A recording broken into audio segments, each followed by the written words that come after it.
मुझे अत्यंत प्रसन्नता है कि आपके बीच उपस्थित होकर कुछ चंद प्रोजेक्ट्स को कश्मीर की आवाम को समर्पित करने का सौभाग्य प्राप्त हुआ। ये सच है कि पिछले 3-4 सालों में जम्मू कश्मीर के शहरों में एक से बढ़कर एक चमत्कार देखने को और अनुभव करने को मिले।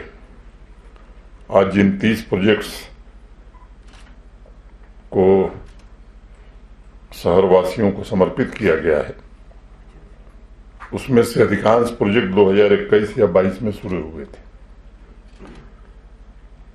और मुझे लगता है कि 21 और 22 में शुरू हुए प्रोजेक्ट जिसमें अधिकांश पूरे कर लिए गए हैं, ये स्वयं इस बात के सबूत हैं कि गाड़ी ठीक दिशा में और सही रास्ते पर चल रही है। क्योंकि लैंग्वेजिंग प्रोजेक्ट की एक परियोजना देश के कई स्थान पर शुरू हुई, वो जम्मू कश्मीर में। उसकी फंडिंग का एक स्ट्रक्चर बनाया गया और आप में से कुछ लोगों को मालूम है, जिनको नहीं मालूम है उनके लिए मैं कहना चाहता हूं कि उसमें कई ऐसे प्रोजेक्ट थे जो 20 साल 22 साल पहले शुरू हुए थे, अब जाके पूरे हुए। तो ये स्वाभाविक रूप से एक बड़ा परिवर्तन है।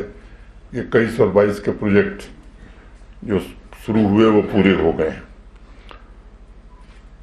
शिलान्यास और उद्घाटन दोनों एक ही म्युनिसिपल कमेटी के चेयरमैन कर दें, उनके कार्यकाल में हो जाए, ये बड़ी उपलब्धि है। और मुझे लगता है कि यही विकास के एजेंडे का उदाहरण है। प्रोजेक्ट से बेहतर जिंदगी और ईज ऑफ लिविंग में सुविधा होती है, लोगों को बेहतर इंफ्रास्ट्रक्चर मिलता है। और एक और बात मुझे समझ में आती है कि ये जो प्रोजेक्ट्स आज हम सबने देखे हैं, यह असंतुलन की प्रथा की समाप्ति का भी प्रतीक है। चुनी हुई जगहों पर, खास स्थानों पर काम हो, इसके बजाय हर जगह पैसा जाए और हर जगह के चुने हुए प्रतिनिधि वहां की जरूरतों के हिसाब से काम करें, ये प्रभावी व्यवस्था है और मुझे लगता है कि आवाम के बेहतरी की व्यवस्था है। दूसरी बात मुझे समझ में आती है कि छोटे कस्बों या शहरों की आकांक्षा का भी ये प्रतीक है। केवल स्मार्ट सिटी श्रीनगर और जम्मू नहीं, बल्कि जो छोटे हमारे कस्बे हैं, छोटे शहर हैं, वहां का शहरी भी एक उम्मीद उसकी बढ़ी है, उसकी आकांक्षाएं हिलोरे मार रही हैं। अर्बन लोकल बॉडीज के इन प्रोजेक्ट्स से शहरों में तरक्की के लिए एक स्वस्थ प्रतिस्पर्धा भी पैदा हुई है। एक चेयरमैन साहब ने किया तो मुझे बगल वाले चेयरमैन साहब सोच रहे हैं कि मुझे इनसे बेहतर करके दिखाना है। और मुझे लगता है कि ये जो स्वस्थ प्रतिस्पर्धा है, ये भारत के लोकतंत्र की सबसे बड़ी खूबी है। भविष्य में आने वाले समय में इन प्रोजेक्ट से जम्मू और श्रीनगर जैसे बड़े शहर नहीं, बल्कि छोटे कस्बे या मुफस्सिल टाउन्स भी विकास के तो केंद्र बने ही, मुझे लगता है कि आर्थिक गतिविधियों के केंद्र बने। ये आने वाले समय में हम सबका लक्ष्य होना चाहिए। उन सभी इलाकों में हिमालय जितने ऊंचे आम आदमी के संकल्प भी पैदा होंगे। और ठीक कहा संचालक महोदय ने कि ये बुनियाद आप लोगों ने जो डाली है, अब इसको हिलाना बड़ा मुश्किल है। कोई सिस्टम आवे, क्योंकि जब आम आदमी में चेतना जन्म लेती है तो फिर उस चेतना को बदलना भारत जैसे देश में या किसी लोकतांत्रिक देश में संभव नहीं होता है। और इसीलिए मैं कहूंगा कि नए मकाम नए मरहले नई राहें, नए मकाम नए मरहले नई राहें, नए इरादे नया कारवां है और हम हैं। हर एक रंग के फूल उसमें हैं, सरीके बहार, हमारा मुश्तरक एक गुलिस्तां है और हम हैं। एक स्वाभाविक रूप से इच्छा रही है, मिशन रहा है कि नया अर्बन जम्मू कश्मीर जो किन्हीं कारणों से, उन कारणों की चर्चा करने की जरूरत नहीं, आप सब लोग वाकिफ हैं, संकट से जूझ रहा था। अब इस यूनियन टेरिटरी के ढांचागत गैप को जो रह गया है उसे जल्दी से जल्दी कैसे पाटा जाए, ये आप सबकी भी प्रतिबद्धता रही है और हम लोगों की भी प्रतिबद्धता रही है। आदरणीय प्रधानमंत्री श्री नरेंद्र मोदी जी के मार्गदर्शन में अर्बन लोकल बॉडीज को कैसे सशक्त हों ताकि जनप्रतिनिधियों की भागीदारी से विकास का एक सकारात्मक माहौल बने, इसकी ईमानदार कोशिश हुई है। आज शहरी विकास की योजनाएं जम्मू या श्रीनगर सिविल सेक्रेटेरिएट में बैठकर नहीं, बल्कि म्युनिसिपल कमेटी के वार्ड में बैठ करके, चेयरमैन के दफ्तर में बैठ करके वहां की आवाम की सलाह से तय होती हैं। ये एक बड़ा बदलाव है। प्रगति के प्रोजेक्ट्स, चाहे वो वेरीनाग हो, तंगमर्ग हो, या जम्मू का अखनूर हो या बनी हो, जैसे कस्बों में आम जनता के साथ मिलकर के चेयरमैन ने या चुने हुए लोगों ने तैयार किए हैं। इन प्रोजेक्ट्स का चमत्कार मैंने देखा है, क्योंकि जम्मू कश्मीर की तारीख और यहाँ के शहरी नागरिक बुनियादी ढांचे के प्रोजेक्ट्स के जीवंत गवाह हैं। प्रोजेक्ट कितने लंबे समय तक लटक सकता है, इस परंपरा से जम्मू कश्मीर बाहर निकल गया। मैं कई बार एक महाभारत का प्रसंग उद्धृत करता हूं। यक्ष और युधिष्ठिर का संवाद आपने सुना होगा। पांडवों के पांचों भाई गए थे एक तालाब के किनारे, बारी बारी से गए पानी पीने और सब मृत प्राय होकर के जमीन पर गिर गए। युधिष्ठिर बचे थे। युधिष्ठिर गए तो उसी समय यक्ष और युधिष्ठिर का संवाद हुआ। यक्ष प्रश्न हमारे यहां बड़ा कठिन प्रश्न माना जाता है। यक्ष ने युधिष्ठिर से 5 सवाल पूछे, कहा कि इन 5 के उत्तर दे दोगे तो तुम्हारे जो मृत भाई हैं उन्हें जिंदा कर दूंगा। तो 5 प्रश्न का जिक्र मैं नहीं करूंगा, एक प्रश्न का जिक्र मैं करूंगा जो यक्ष ने युधिष्ठिर से पूछा था। यक्ष ने पूछा युधिष्ठिर से कि किम आश्चर्यम, आश्चर्य क्या है। तो युधिष्ठिर ने जो जवाब दिया कि एक आदमी दूसरे आदमी को मरते हुए देखता है फिर भी जीने की इच्छा रखता है, इससे बड़ा आश्चर्य इस दुनिया में या इस धरती पर कुछ नहीं है। मुझसे अगर आज मैं बडगांव में हूं, यक्ष सवाल करे किम आश्चर्यम, तो जानते हैं मेरा जवाब क्या होगा? 20-20 साल तक लटकने वाले प्रोजेक्ट 2 साल में पूरे हो जाए, इससे बड़ा आश्चर्य जम्मू कश्मीर में और दूसरा नहीं होगा। और स्वाभाविक रूप से चुने हुए जनप्रतिनिधियों की मॉनिटरिंग के कारण अर्बन लोकल बॉडीज के हमारे जो अफसरान हैं या डिस्ट्रिक्ट लेवल पर डीसी साहिबान और बाकी लोगों की पूछताछ के कारण इसमें हमें सफलता मिली है। 2020-21 के वित्तीय वर्ष से अब तक कश्मीर वैली के 40 अर्बन लोकल बॉडीज के लिए अभी बताया गया कि लगभग 500 करोड़ रुपए की धनराशि दी गई है और इससे आम शहरी के जीवन में उसकी आवश्यकता के मुताबिक सुविधाओं का निर्माण हो सका है। इस फाइनेंशियल ईयर में 477 डेवलपमेंट प्रोजेक्ट सेलेक्ट किए गए थे, उसमें से 113 पूरे कर लिए गए हैं। वो office building, community hall, shopping complex, public park, children park, कहीं कहीं नए बस अड्डे भी बने हैं, शहरी रोड का मैक्सिमाइजेशन हुआ है, ड्रेनेज सिस्टम भी बना है। ऐसी परियोजनाओं ने नागरिकों के जीवन स्तर में स्वाभाविक रूप से सुधार किया है और लोगों की परेशानियों को भी दूर किया है, चाहे वो गरीब आदमी हो या मध्यम वर्गीय मिडिल क्लास का आदमी हो। अब उसके मन में व्यक्तिगत उपलब्धि हासिल करने की एक नई तमन्ना पैदा हुई है। अमृत मिशन के तहत 78 बड़े डेवलपमेंट प्रोजेक्ट पूरे किए जा चुके हैं।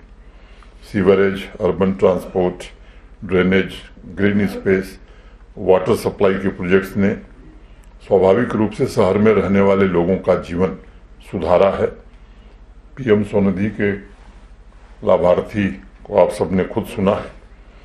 इस योजना में भी पूरी तरह से सैचुरेशन 24,000 से ज्यादा वेंडर्स को 30 करोड़ रुपए की सहायता दे करके उन्हें रोजगार युक्त बनाने की कोशिश हुई है, उन्हें एम्पावर किया गया है। नेशनल अर्बन लाइवलीहुड मिशन में हमने कोई रेस्ट्रिक्शन नहीं रखा है और आवश्यकता अनुसार सेल्फ हेल्प ग्रुप के गठन और उन्हें आर्थिक सहायता के लिए जितना अधिक काम होगा, मुझे लगता है कि हमारी बहनें स्वाभाविक रूप से उससे ताकतवर बनेगी। अर्बन एरियाज के नौजवान भी ग्रामीण क्षेत्रों की तरह इंटरप्रेन्योर बनकर अपनी स्थिति में आमूलचूल परिवर्तन कर सकते हैं। उन्हें भी आर्थिक सहायता मिले, इसका प्रबंध है। मेरे लिए व्यक्तिगत रूप से शहरी विकास का अर्थ इंफ्रास्ट्रक्चर का मॉडर्नाइजेशन तथा शहरी कामगारों का एम्पावरमेंट तो है ही, तन मन धन से इस लक्ष्य को प्राप्त करने का सबको मिलकर प्रयास करना चाहिए। कुछ दिन पहले बडगाम की अनेक शहरी परियोजनाओं का उद्घाटन और शिलान्यास करने का मुझे अवसर मिला था। यहाँ के चेयरमैन साहब बैठे हैं। जैसे जम्मू और श्रीनगर स्मार्ट सिटी में पैसा पा रहा है, ऐसी आधुनिक सुविधाएं बडगांव में जुटे। ये बडगांव के चुने हुए प्रतिनिधियों ने, यहाँ के प्रशासन ने और यहाँ की आवाम ने स्वयं तय किया और उस पहल पर इन लोगों ने काम भी शुरू किया। मुझे लगता है कि एक स्वस्थ प्रतिस्पर्धा का जन्म इसके कारण पूरे जम्मू कश्मीर में हुआ है। इस अवसर पर मैं सुनियोजित शहर पर अपने विचार आपसे जरूर साझा करना चाहूंगा। पिछले 9 वर्षों में माननीय प्रधानमंत्री जी के प्रयासों से देश भर में शहरी जीवन में बड़ा बदलाव आया है। शहरों के बीच संपर्क बढ़ा है, सुविधाएं बढ़ी हैं। यहां भी 3-4 वर्षों में बढ़ते अर्बनाइजेशन को ध्यान में रखते हुए भौतिक और सामाजिक सुविधाओं को सुनियोजित करने में काफी हद तक सफलता मिली है। ये काम ऐसे हैं जो निरंतर चलते रहने चाहिए। शहर का अर्थ अगर आप विचार करेंगे तो क्या होगा? प्रोग्रेस, कॉमन वेलफेयर और इसके लिए आउटडोर लाइफ की सुविधा, पब्लिक डिमांड के मुताबिक ब्यूटिफिकेशन की सुविधा, मॉडर्न शहरों के लिए modern planning, modern city management और एक पार्टिसिपेटिव एडमिनिस्ट्रेशन, ट्रेड और बिजनेस का इंफ्रास्ट्रक्चर, यही मोटे तौर पर बातें समझ में आती हैं।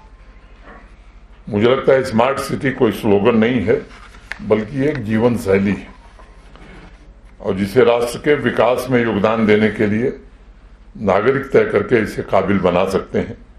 सुनियोजित शहर, स्मार्ट शहर, सुगम जीवन और आर्थिक प्रगति का एक तरह से संगम होना चाहिए। आपसी समन्वय के माध्यम से भविष्य की पीढ़ियों के लिए इसे तैयार किया जा सकता है। हमें सिर्फ शहरों के मॉडर्न इंफ्रास्ट्रक्चर पर गर्व नहीं करना चाहिए, बल्कि ऐसी व्यवस्था विकसित करनी चाहिए कि प्रशासन भी सहभागी हो और जो गैर हैं उन्हें भी कैसे हम अपना लें। अगर ऐसा रास्ता हम बनाते हैं जहां कोई पराया न हो, तो मुझे लगता है कि गरीबी या समाप्त करने और विकास को गति देने में हमें और सहायता मिलेगी। ऐसे स्वावलंबी शहर अगर हम बना सकते हैं तो मुझे लगता है कि यह आदर्श स्थिति होगी और ऐसे शहर के निर्माण में हमारी विरासत और जीवन मूल्य दोनों, विकास भी और विरासत भी, जब दोनों का समन्वय रहेगा तो मुझे लगता है कि हम असली चीज हासिल कर पाएंगे। हमें कोशिश करनी चाहिए ऐसे शहर के निर्माण की जहां प्राइवेट सेक्टर भी निवेश करने के लिए उत्सुक हो, क्योंकि अब मैं बार बार कहता हूं कि इस माइंडसेट से बाहर निकलना होगा। जब तक देश में या दुनिया में जब तक प्राइवेट इन्वेस्टमेंट जहां नहीं आया है, आप देख लीजिए, मुझे लगता है कि वहां जो प्रगति होनी चाहिए नहीं हुई है। एक समय था जब देश आजाद हुआ था, उस समय दूसरी स्थिति थी। सरकार होटल भी बनाती थी, सरकार सड़क भी बनाती थी, सरकारी स्टील प्लांट भी बनाती थी, टूरिस्ट रिसेप्शन सेंटर भी बनाती थी। अभी भी जिस जिले में मैं जाता हूं, लगभग सब जिले होके आया, तो कोई ऐसा जिला नहीं है जहां ये डिमांड नहीं उठती है साहब यहाँ टूरिज्म का पोटेंशियल बहुत है, टीआरसी बनना चाहिए। अब टीआरसी बनने से कैसे टूरिज्म बढ़ेगा? मुझे लगता है कि इस माइंडसेट से हमें बाहर निकल करके निजी क्षेत्रों का निवेश आवे, ये और उस हिसाब से हम प्लानिंग भी अपनी करें, बजट भी उस हिसाब से बनावें, तो निश्चित रूप से हम अच्छे शहर बना सकते हैं। सिटी मॉडर्नाइजेशन के बजट में जितनी बेहतरीन प्लानिंग होगी,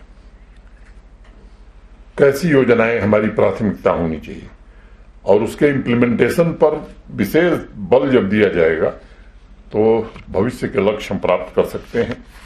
आने वाले भविष्य में भारत के लिए आवश्यक है, जम्मू कश्मीर के लिए भी, ये जो छोटे शहर हैं टियर 2, टियर 3 या जो कस्बे हमारे हैं, ये कैसे इकोनॉमिक ग्रोथ के केंद्र बने।